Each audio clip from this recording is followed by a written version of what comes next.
how's it going? So I hope you guys are doing good out there.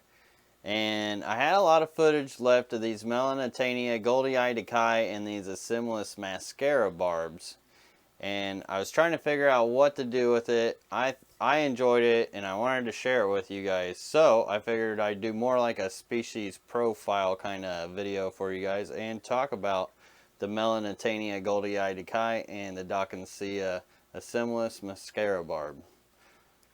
And I'll be narrating it since it's a lot of B-roll. It's just footage I taken throughout the last couple days because the tank just kept catching my eye, watching the barb's behavior and all that. And I figured why not, because I mean these fish, they're pretty cool and they're not every day. So I hope you guys enjoy, maybe learn something. Let's do this. Here we have the Melanitania Goldii Decai. Now, it's not really easy to find information about these guys online because there's not a whole lot of information out there. I did come across a little bit from Regenbogenfisch.com, which is actually a German company, or, well, website. And as far as what they say Melanitania goldii is a definition spread throughout the south side of New Guinea and the Aru Islands. It is, so to speak, the counterpart of the Australian art M. trifasciata, which M is for Melanitania. Similar to this, the forms of M. goldii are colored very differently, while Melanitania trifasciata sometimes poses problems in the posture. M. goldii has not yet made this known. The form presented here from the area around the village Decai is metallic, light blue colored with yellow-red fins. The body color passes in the adult males during the courtship to violet. And I've also seen this violet color in very young juvenile Melanitania Goldii Decai as well when I was breeding them out. Now it's also nice that the females are also colored as well, and when you get them underneath the right light they'll really shine and they're absolutely stunning and beautiful. Now I've bred these fish quite a few times. They're pretty easy. I do have videos on how to breed rainbow fish, pretty much how to breed every single rainbow fish if you go into my breeding playlist.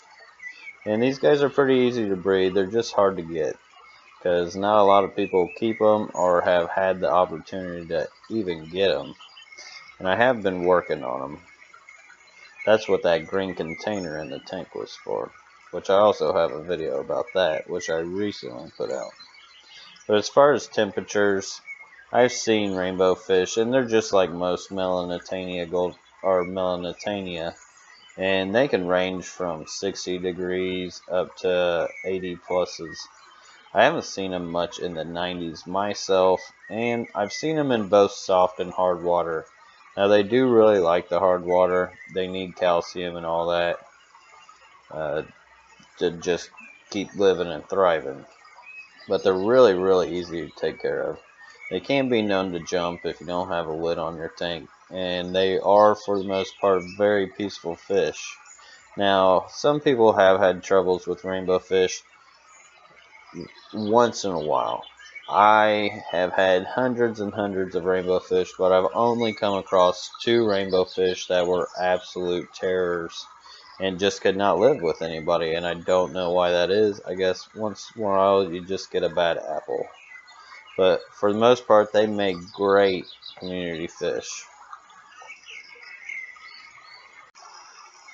And here we have the Dockensia Assimilis mascara barbs, which there's actually a few types of the mascara barbs. I bred Filamentous, and that's what led me down the road to try to search these guys out, and they were not easy to get. Now there is a lot more information about them online, and tells about where they come from, their waters and everything. They come from India, southwest India, from a place called Karnataka and Kerala, from the Kallada River Basin and the Chalakudi. And they actually have Denisoni barbs that live with them, and a whole wide of range of killifish and other barbs and whatnot. And they actually come from the same water as the filamentous as well.